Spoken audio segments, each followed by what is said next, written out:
Selamat pagi, Mbak Lita Rusandi ya.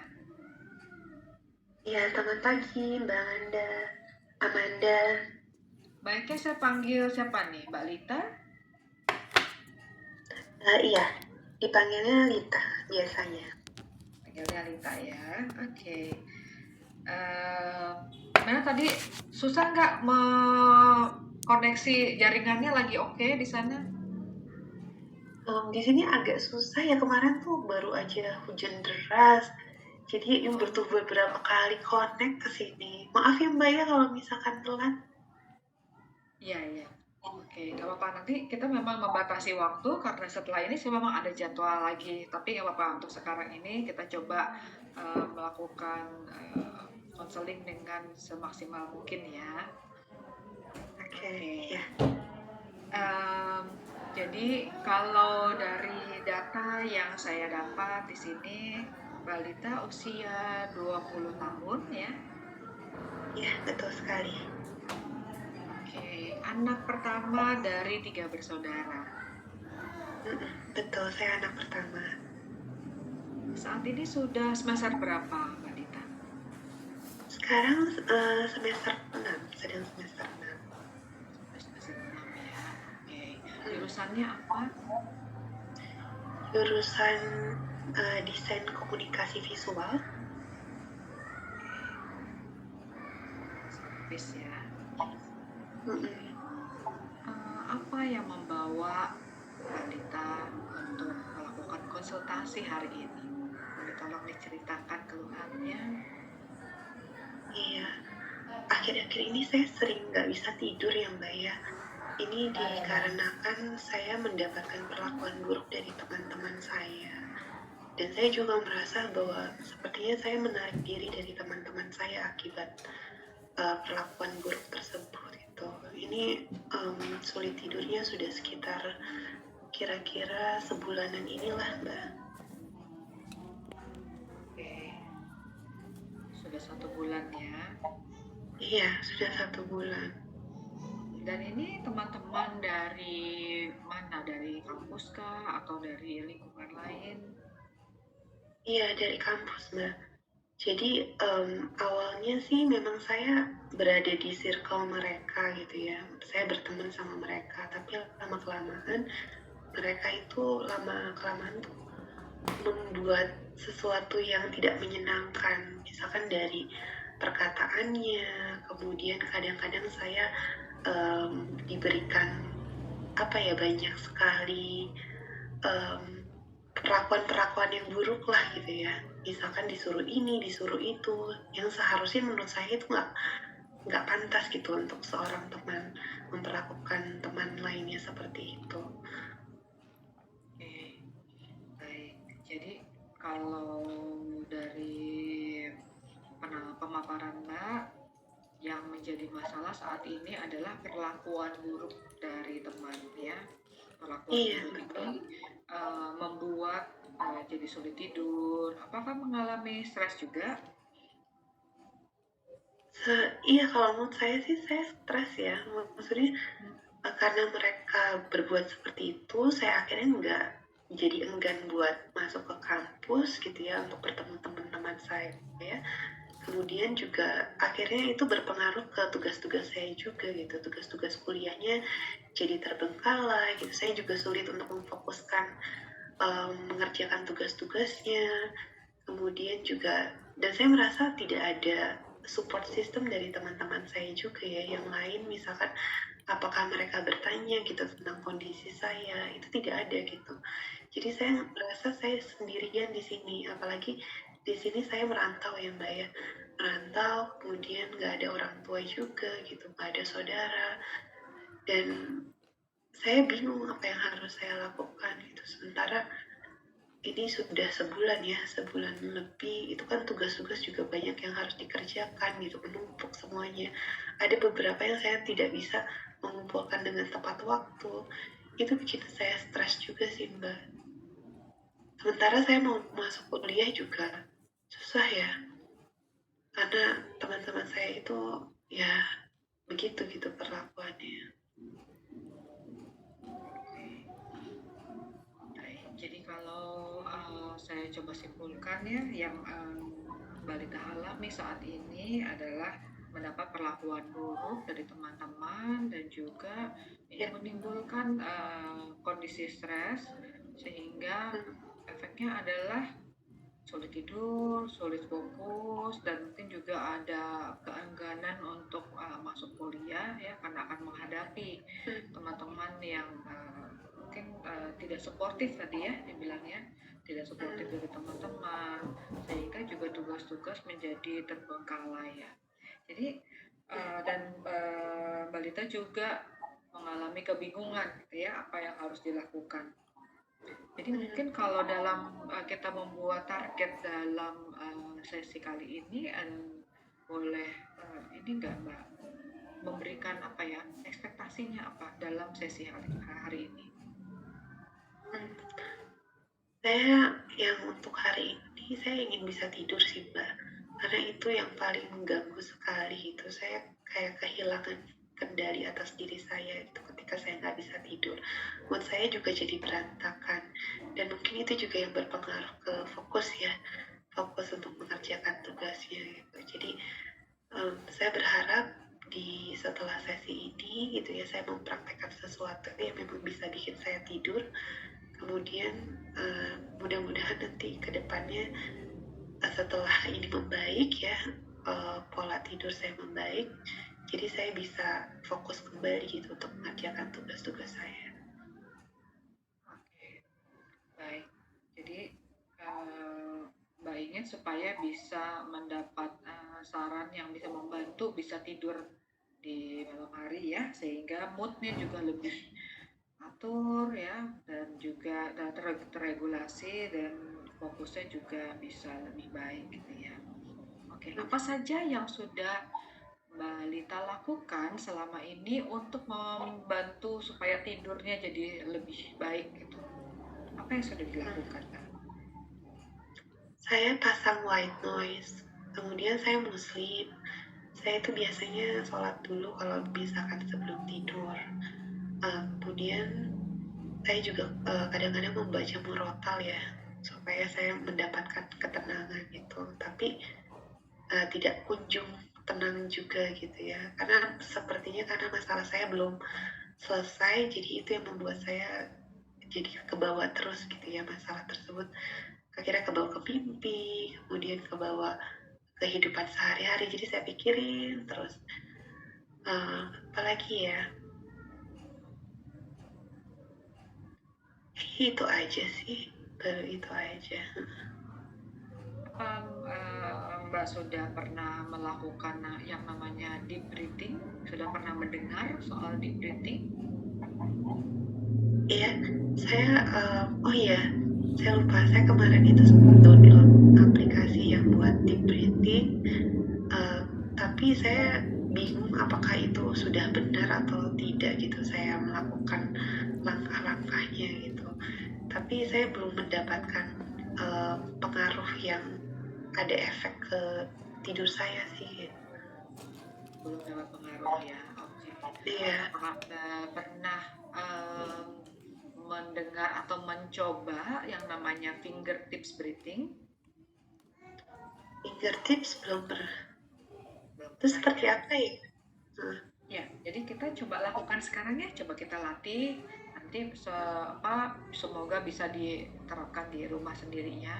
Caranya dengan melakukan sentuhan di ujung jari seperti ini, ya. Disentuh saja, tidak perlu ditekan ya. Kemudian fokus sama denyut nadi di ujung jari. Ya, Mbak boleh menaruh tangannya di depan sini atau di pangkuan atau di depan perut ya. Nah, saya hanya menunjukkan ini supaya terlihat. Oke. Ya, sekarang fokus, boleh tutup mata, boleh buka mata, fokus sama denyut nadi di ujung jari.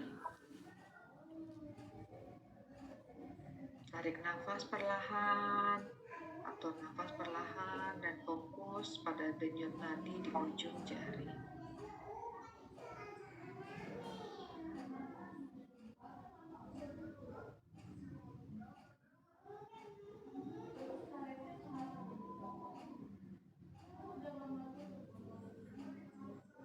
bisa terasa, Mbak? Iya, terasa tapi lemah ya. Maksudnya nggak begitu kuat. Iya, nggak apa-apa.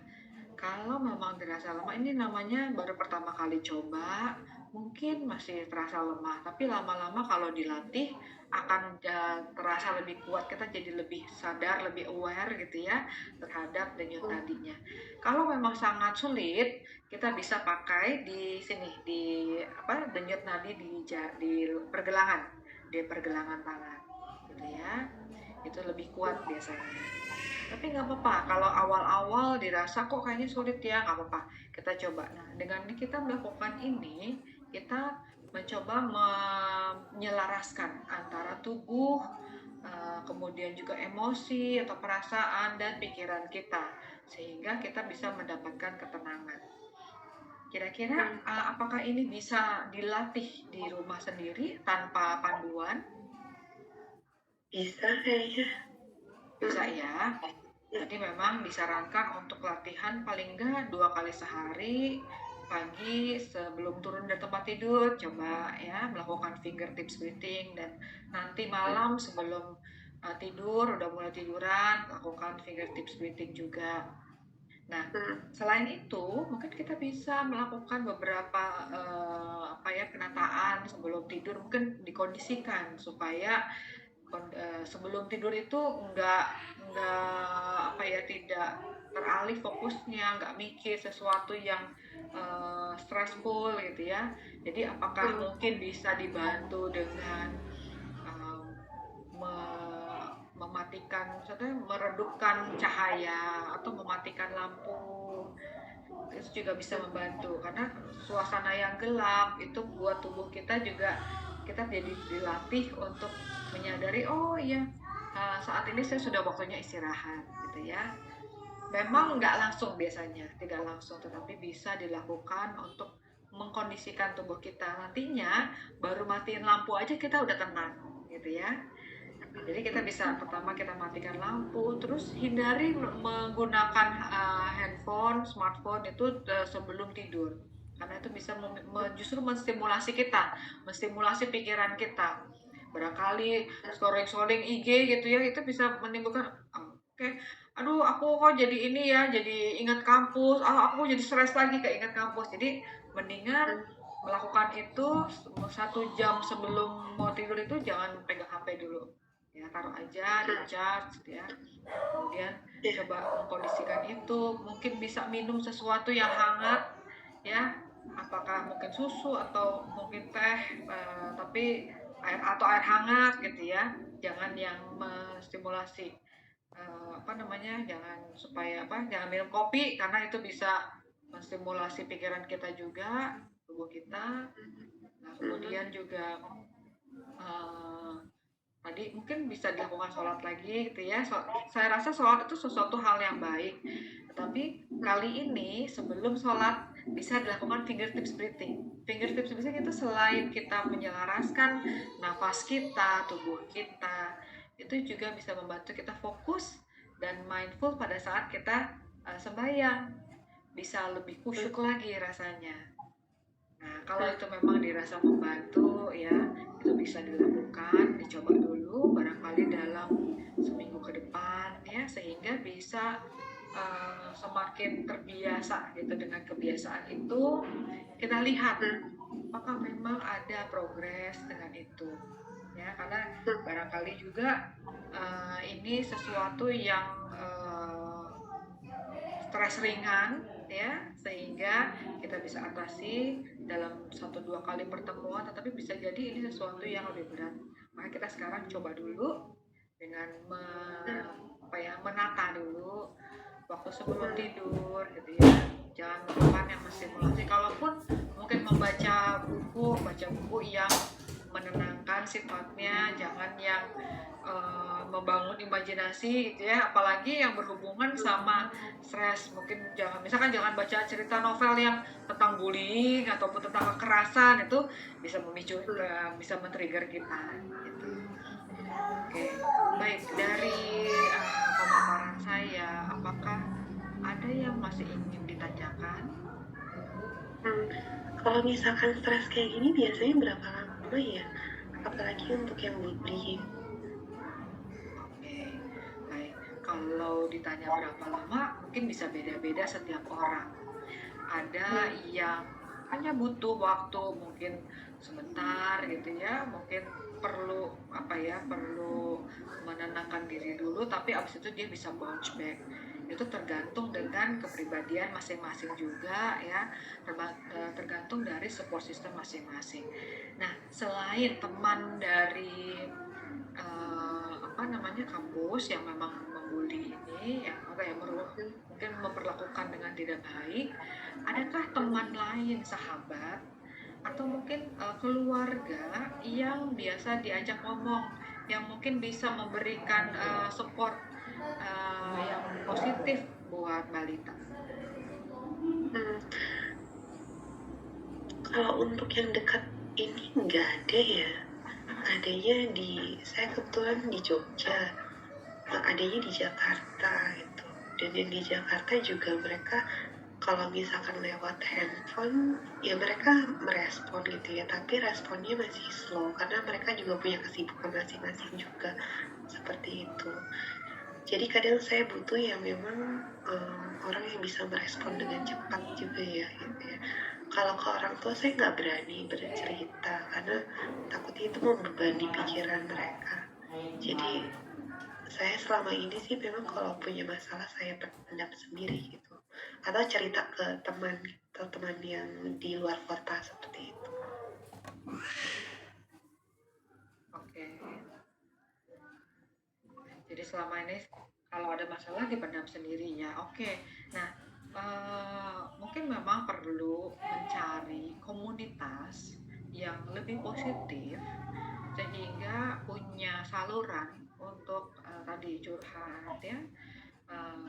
Tapi memang tidak mudah ya untuk menemukan menemukan support system ya yang baru juga di tempat yang baru. Tapi kira-kira ada nggak sih Mbak link-link gitu ya yang kira-kira membuka kesempatan untuk bertemu dengan komunitas yang positif, apakah mungkin di tempat ibadah gitu, di masjid sekitar, atau ada barangkali komunitas lain?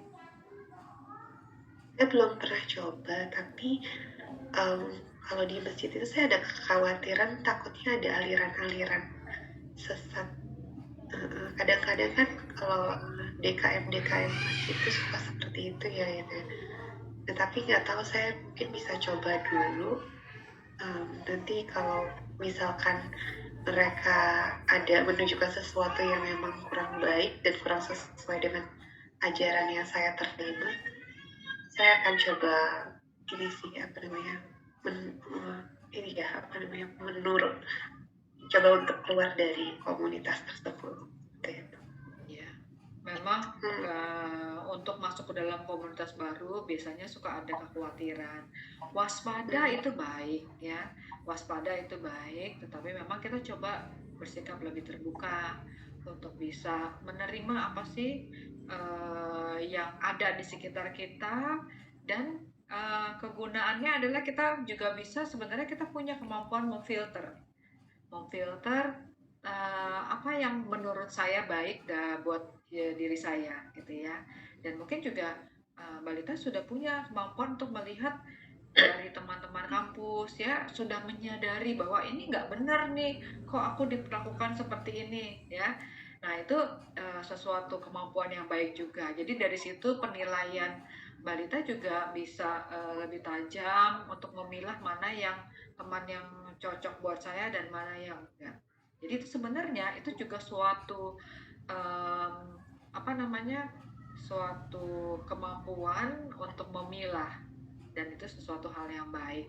Tapi mungkin perlu ditambah dengan bersikap asertif ya. Jadi ketika diperlakukan lagi seperti itu, mungkin balita bisa mengatakan bahwa saya nggak mau nih melakukan ini atau saya nggak suka kalau kamu melakukan ini gitu ya. hmm. Jadi sudah pernah melakukan menyampaikan nggak perasaan kepada teman yang memperlakukan balita seperti itu?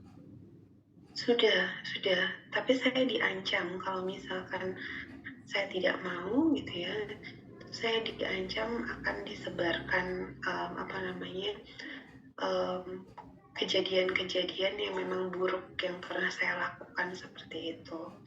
Jadi ya itu yang membuat saya tuh agak susah juga ya, karena mereka tuh banyak. Jadi satu geng itu ada sekitar 8-9 orang, dan itu terdiri dari laki-laki dan perempuan gitu. Dan mereka dari awal memang sikapnya baik ya gitu ya, menerima saya gitu ya. Tapi ternyata ketika sudah di semester 3 itu mereka berubah gitu. Dan mereka jadi lebih kayak bosi, terus udah gitu suka memerintah-merintah saya diminta buat mengerjakan tugas-tugas mereka kayak gitu, padahal itu bukan tugas saya gitu ya, tapi mereka selalu memberikan itu gitu ke saya gitu. Saya tadinya bertahan gitu ya, tapi ternyata ini sudah keterlaluan sekali gitu. Di semester 6 ini kadang-kadang juga saya misalkan saya lagi di kamar mandi terus saya difoto, terus udah gitu mereka mau menyebarkan foto saya itu gitu secara diam-diam gitu. Kalau itu ancaman yang mereka lakukan gitu, saya takut banget kalau misalkan sampai itu terjadi, karena takutnya itu tersebar dan kemudian hal tersebut bisa ini ya apa, diketahui oleh orang tua saya gitu, padahal saya kan nggak melakukan itu gitu ya. Saya terjebak saja gitu di antara pertemanan yang kurang baik ini seperti itu. Jadi itu yang membuat saya takut sih gitu. Saya sempat berpikir apa saya lapor ke dosen aja gitu ya, atau lapor ke kampus. Tapi semakin keinginan kuat itu semakin ada gitu ya, itu malah membuat saya juga semakin takut gitu. Kira-kira nanti apa kata kampus gitu, apakah memang mereka setuju atau malah membela saya, atau malah saya disuruh buat bungkam gitu terkait dengan itu, karena ada beberapa orang di geng saya itu termasuk anak mahasiswa ya kayak gitu. Baik. Adakah dosen yang bisa Dita percaya, Mbak Dita percaya? Ada sih, ada ada 1-2 orang yang saya percaya, dan itu dosen muda juga gitu ya, maksudnya mungkin bisa lebih memahami kondisi saya ya sebagai anak muda gitu. Oke, Tapi tapi saya belum bisa ada ditanyakan, keberanian. maksudnya gini, kalau memang dosen ini seorang yang bisa dipercaya, barangkali bisa didiskusikan langkah apa yang kira-kira mungkin nggak harus langsung disclose, membuka bahwa saya mengalami gini-gini, tapi kalau ada kasus gitu ya, jadi dengan anonim aja gitu, kalau ada kasus seperti ini apa yang kira-kira dilakukan oleh kampus atau bagaimana menyelesaikan menurut kebijakan kampus gitu. Jadi barangkali kita bisa melihat jalannya dan kita bisa mempertimbangkan apa sih yang harus balita lakukan gitu.